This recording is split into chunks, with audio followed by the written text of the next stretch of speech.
بسم اللہ الرحمن الرحیم۔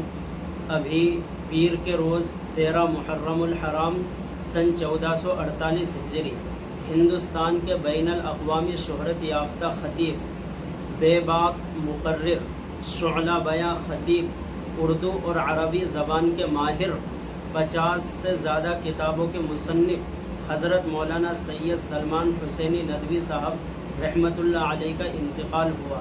انا للہ و انا الیہ راجعون۔ اللہم اغفرہ وارحمہ واسکنہ فسیح جناتی۔ اللہم ارزق اہلہ الصبر والسلوان، آمین یا رب العالمین۔ عشاء کی نماز پڑھ کر کے عشائیے سے فارغ ہو کر کے وہ سوئے اور تہجد کے لیے بیدار ہوئے۔ اچانک دل کا دورہ پڑا اور 10 منٹ میں وہ اپنے خالق حقیقی سے جا ملے۔ اللہ تعالیٰ سے دعا ہے کہ اللہ تعالیٰ ان کی کوتاہیوں کو، لغزشوں کو معاف فرما کر کے ان کی آخرت کی منزلوں کو آسان فرمائے۔ اللہ تعالیٰ ان کے ساتھ خیر کا معاملہ فرمائے۔ ان کے انتقال پر سوشل میڈیا پر ایک نئی بحث چھیڑ دی گئی، ایک نیا اختلاف پیدا کر دیا گیا۔ کچھ لوگوں نے، جن کی سوچ چھوٹی سوچ ہے، جن کی سوچ بچکانہ سوچ ہے، انہوں نے ان کے انتقال پر یہ سوالات اٹھائے: کیا ان کے لیے دعائے مغفرت کرنا جائز ہے یا نہیں؟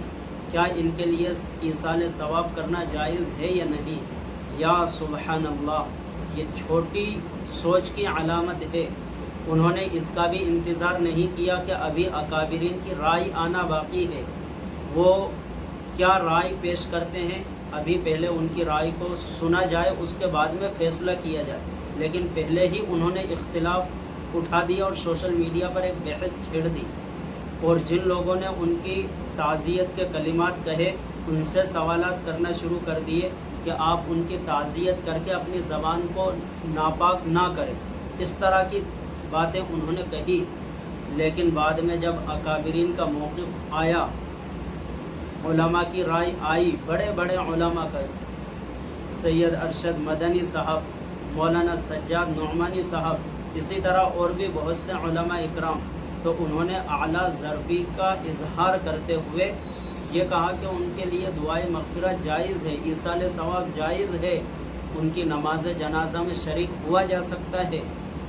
یہ اعلیٰ ظرفی ہے اور یہی مسلک دیوبند ہے، یعنی اعتدال کا راستہ اختیار کرنا۔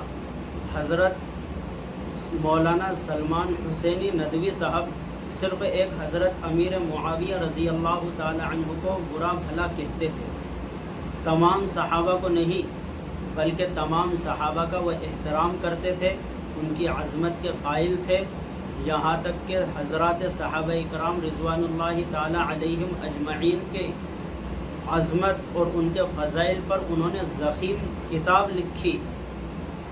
تو وہ شخص کیسے صحابہ کو گستاخ ہو سکتا ہے؟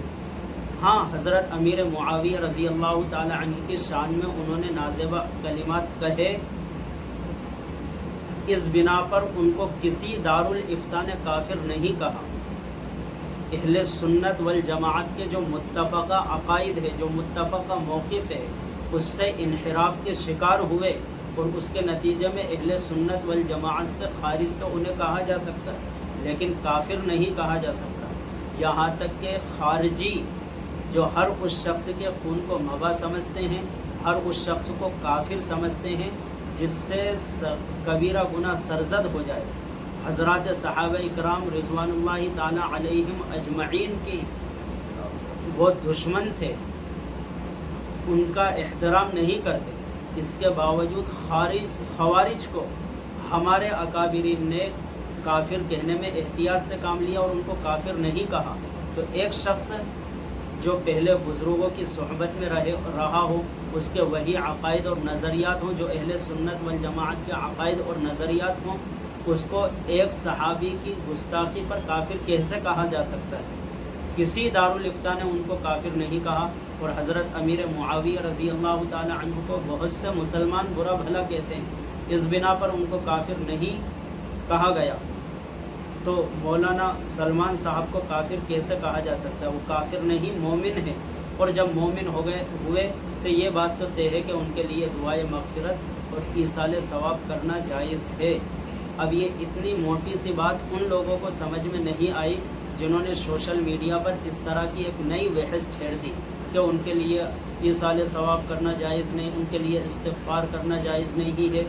ان کو بھی یہ بات معلوم ہو گئی جب اکابرین کا موقف سامنے آیا کہ ہماری سوچ بچکانہ سوچ تھی، ہماری سوچ غلط تھی، لہٰذا اب ان کو آئندہ کسی معاملے میں چاہیے کہ بہت احتیاط کے ساتھ کام لیں اور وہ اپنے اکابرین کے موقف کا انتظار کریں۔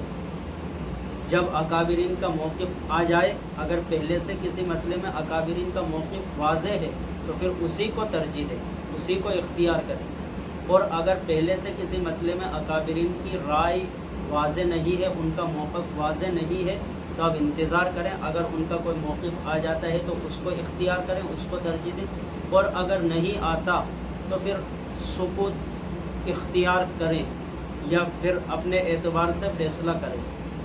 لیکن بہرحال پہلے صبر سے، تحمل سے، برداشت سے کام لیں، جیسا کہ ان کو یہاں معلوم ہو گیا کہ اکابرین نے کس طرح اعلیٰ ظرفی کا اظہار کیا، ان کے لیے تعزیتی کلمات کہے، دعائے مغفرت اور ایصال ثواب کو جائز قرار دیا۔ بہرحال اللہ تعالیٰ سے دعا ہے کہ اللہ تعالیٰ ان کی قبر کو کشادہ فرمائے، آخرت کی منزل آسان فرمائے۔ اللہم اغفرہ ورحمہ وادخلہ فسیح جناتک، اللہم ارزق اہلہ الصبر والسلوان، آمین یا رب العالمین۔ السلام علیکم ورحمۃ اللہ وبرکاتہ۔